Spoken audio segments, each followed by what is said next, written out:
Bueno, yo creo que el principal cambio, no ha habido grandes cambios, es decir, la estructura de los costes que componen la tarifa pues son las mismas, y lo que sí pasa es que cada vez incorporan nuevos servicios al ciclo hidráulico, es decir, que de vez en cuando pues aparece que hay una nueva depuradora que se ha construido, que está a funcionar, y por tanto eso conlleva unos costes asociados, y por tanto pues según nuestros números, la tarifa que ya tiene, esta es la 12ª edición, por tanto llevamos 24 años estudiando las tarifas del agua, pues este año pues tiene una subida media de los últimos 2 años, porque hacemos las tarifas son bienales, del 4 y pico por ciento, ¿no?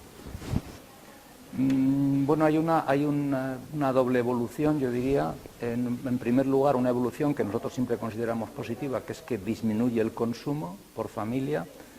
Hay que resaltar que somos probablemente el único servicio público que presumimos de que disminuya el consumo del servicio que prestamos.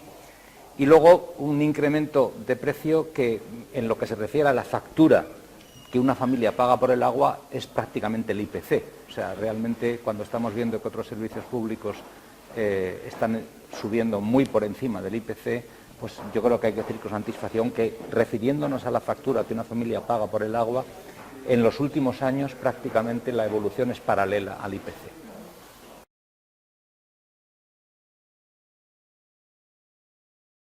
No, bueno, han dado los peños porque hay incrementos de costes nacionales, es decir, suben los precios de las materias primas, suben los precios de la energía, como saben ustedes muy bien, sabemos todos, suben los precios de la mano de obra, y como he dicho, un factor muy importante es que se incorporan nuevos servicios asociados que forman parte del propio ciclo, ¿no?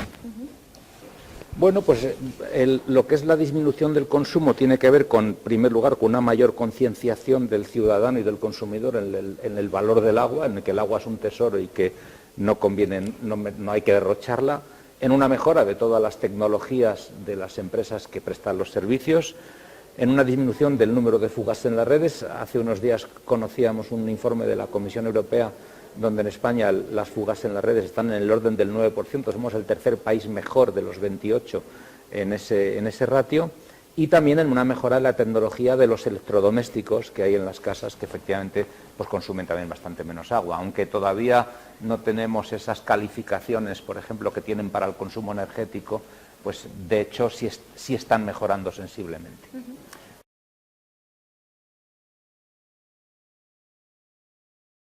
Pues yo no creo muy simple, es que echemos una cuenta de lo que cuesta de verdad, y que deje de haber subvenciones. O sea, ¿por qué pagamos los españoles menos de lo que cuesta el servicio? Porque fíjese que lo que quiero decir es muy importante, que lo que pagamos es el servicio. El agua, la materia prima, no vale nada, es decir, cero. Es decir, si un señor español quiere coger el agua y sea una fuente pública o sea el río, y ese agua no cuesta nada. Por tanto, el recurso tiene precio cero. Debería tener algún precio, pero tiene precio cero.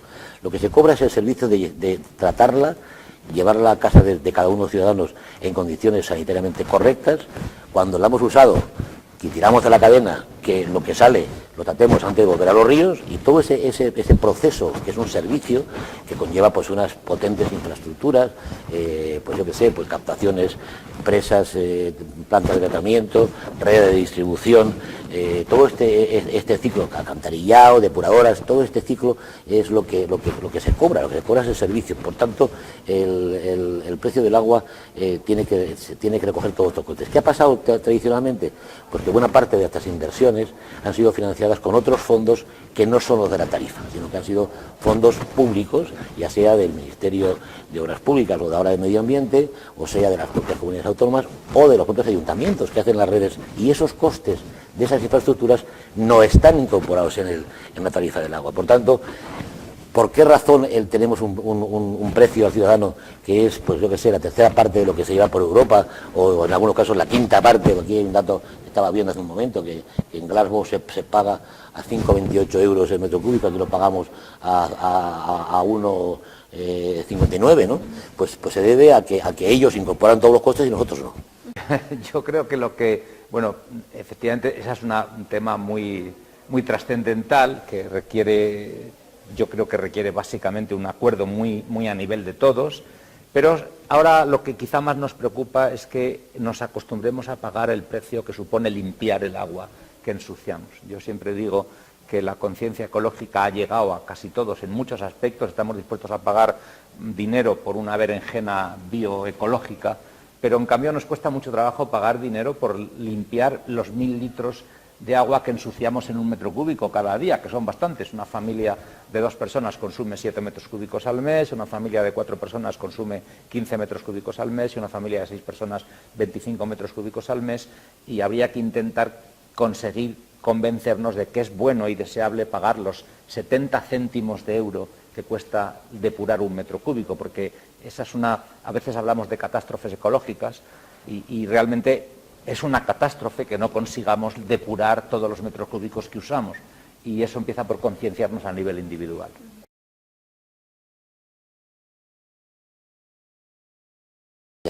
Obedece a muchas razones, ¿no? En algunas razones obedece a la propia captación del recurso y el tratamiento. Es decir, en ocasiones el tratamiento que hay que hacer con el agua es más costoso en unos lugares que en otros. Es decir, si dispusiésemos de unas fuentes de agua, digamos, de origen ya bebible, por decirlo, no sé si la palabra es correcta, lo de bebible, pero en fin, que sea, pues no habría que hacer ningún tratamiento. Ahora pondré algún ejemplo. Pero generalmente hay que tratar el agua, y no se trata igual el agua de calidad de origen muy buena que el agua que es peor de calidad de origen, que por tanto hay que quitarle algunos productos, ¿no? Y no digamos nada cuando entramos ya en que haya que tomar el agua del mar para desalarla, es decir, los costes del recurso son distintos. Pero lo más importante es las subvenciones que hay en unos lugares y en otras. ¿Qué pasa? Pues que en unos lugares se subvenciona más el agua que en otros. Por ejemplo, en Melilla, que es un reducto que quizás sea el más barato de todos. Bueno, el agua está claramente subvencionada por el Estado, ¿no? No el agua como tal producto, sino todas las infraestructuras asociadas a la prestación de servicio. Y luego hay otro factor, y es que tiene que ver cuando un municipio externaliza el servicio, es decir, otorga una concesión a un ente, sea público, sea privado, es igual. Lo que pasa es que ya a partir de ese momento el ayuntamiento generalmente ya no subvenciona nada, y por tanto todos los costes que lleva el servicio van asociados a esta tarifa. Entonces, en el caso que usted me habla de Murcia lleva años en el que el servicio está externalizado y que no tiene ninguna subvención ni directa ni indirecta. En el caso de Melilla se lo acabo de contar, pues el agua es, en el caso de las islas, sobre todo de las Canarias, pues tienen subvenciones cruzadas, es decir, se ha subvencionado la construcción de las desaladoras en algunos casos, y se ha subvencionado incluso la energía que hace falta para producir agua. O sea, que las razones son varias y que tienen que ver con estos factores básicos, ¿no? Porque la verdad es que el coste de los servicios es sensiblemente parecido en todos los sitios, ¿no? Bueno, yo creo que primero hay una razón natural, es decir, el agua es mucho más difícil de conseguir en las zonas donde la pluviometría no llega a 200 milímetros al año que en las zonas donde pasa de los 1000. Eso es natural, eso tiene que ver con la sostenibilidad.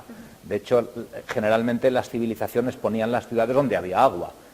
Luego eso lo hemos ido alterando, no creo que con demasiado acierto, y ahora hemos puesto aglomeraciones urbanas muy grandes donde no hay agua. No solamente en España, hay ciudades en el mundo como Lima en Perú que está en un desierto y cuesta. Entonces es natural que aquellos lugares donde es más difícil captar el agua sea más cara. El ejemplo más paradigmático en España serían las islas, concretamente por ejemplo las Islas Canarias, donde prácticamente todo el agua es desalada. Entonces ese es un elemento importante, digamos, fundamental en cuanto a la diferencia. Y otro elemento muy importante también es que hay 8.116 municipios en España y hay 2.200 prestadores de servicios, y cada uno tiene una regulación. Precisamente en estas jornadas que estamos teniendo hoy, lo que estamos intentando es que haya lo que llamamos en inglés un benchmarking, es decir, lo que a veces también algunos llaman un regulador blando, que por lo menos haya transparencia, que estas informaciones nos vienen muy bien porque eso contribuye a la transparencia, ¿no? Partiendo, insisto, de que hay imponderables que suponen que tiene que ser el agua más cara donde es más difícil llevar el agua. Es decir, yo siempre pongo el ejemplo, cuando tú vives en una ciudad centroeuropea y cogen el agua de la capa freática y te la llevan a casa, evidentemente eso tiene que ser más barato que tener que hacer una presa enorme a 70 kilómetros o tener que hacer una desaladora.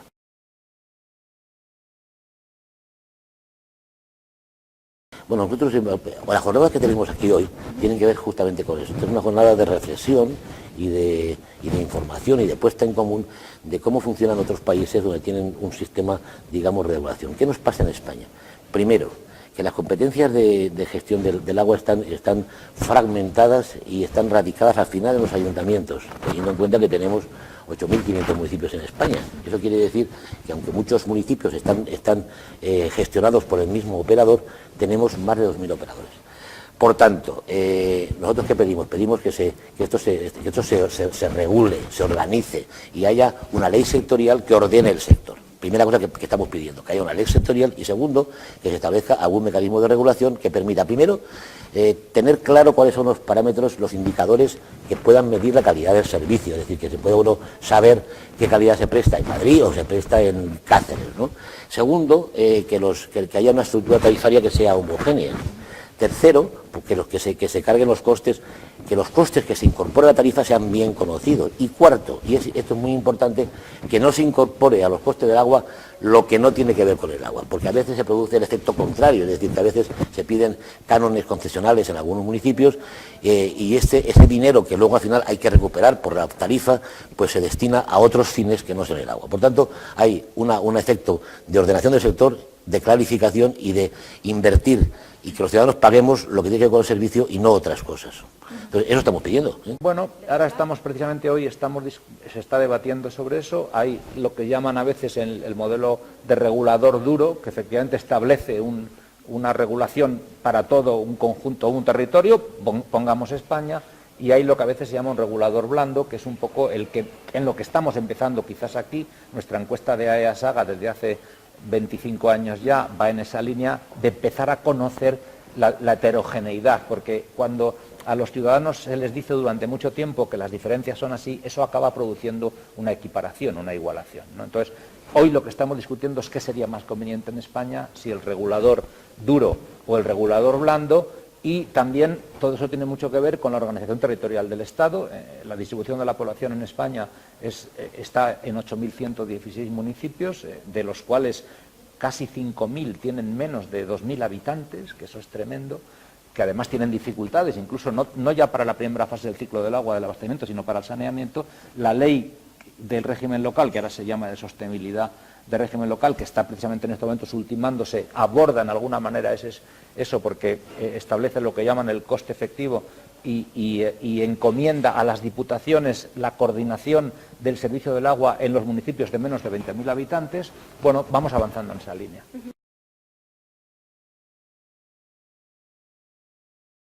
Los usuarios, yo creo que hemos bajado de forma importante los consumos en este país. Y los hemos bajado primero porque yo creo que hay una conciencia ciudadana, de verdad, de que este es un bien escaso, no por lo que cuesta el servicio en sí, porque este es un servicio de los servicios que tenemos en la casa, sea el agua, el teléfono, el gas o la electricidad, este es el más barato de lejos, es decir, estamos pagando, yo creo que nos llega a 20 euros por familia y mes en España, de ese orden, ¿eh? 20 euros. Si usted coge en su casa el teléfono de su casa o la luz, pues es la media, según los datos de Instituto Nacional de Estadística, que se paga 4 veces, si no me equivoco. O sea, pagamos, aquí está el dato, pagamos 220 euros al año por el servicio de agua y, sin embargo, pues se destina a electricidad o a teléfono son 840 o 800 lo que se destina, ¿no? Por tanto, es un servicio todavía barato, pero no es barato porque es barato porque está muy subvencionado de manera directa o indirecta, ¿no? Y yo creo que los ciudadanos tienen un comportamiento digno y además de eso, yo creo que todos fíjese que quien más consume agua no somos las personas en realidad directamente, ¿eh? Son las máquinas que utilizamos. Es decir, la eficiencia ya sea de las lavadoras, de los fregaplatos, que son los que consumen agua, o incluso de los propios inodoros y de las duchas, ¿eh? Es mayor hoy que hace 30 años. Es decir, ahora mismo yo creo que en todas las casas hay ya inodoro de 2 tiempos, ¿eh? O sea, para aguas mayores y aguas menores. Hay las lavadoras, si usted coge un folleto, una lavadora de hoy, estas ecológicas, pues verá que gasta la tercera parte del agua que gastaba una hace 10 años. Y todo este proceso, esta suma de cosas, ha hecho que el consumo medio esté en cifras muy razonables en España. Bueno, yo creo que lo que he comenzado por decir, que debemos de felicitarnos un poco todos, porque en el tema del agua, generalmente, y eso es un indicador objetivo, no estamos en el top 10 de las reclamaciones. Cuando se ve cuáles son los servicios públicos que más reclamaciones tienen, nunca aparece el agua allí, luego eso es buena cosa. Y el Colegio de Economistas de Madrid publicaba hace unos días un papel de esos que publican, en el que se valoraba el esfuerzo económico que en función de la renta de una familia hay que hacer en los países europeos para el agua, para la electricidad y para el teléfono. Y felizmente para el agua en España está en el 60% de la media europea, mientras que en los otros dos está muy por encima del 120% de la media europea. De manera que creo sinceramente que en el agua de momento las cosas marchan razonablemente bien.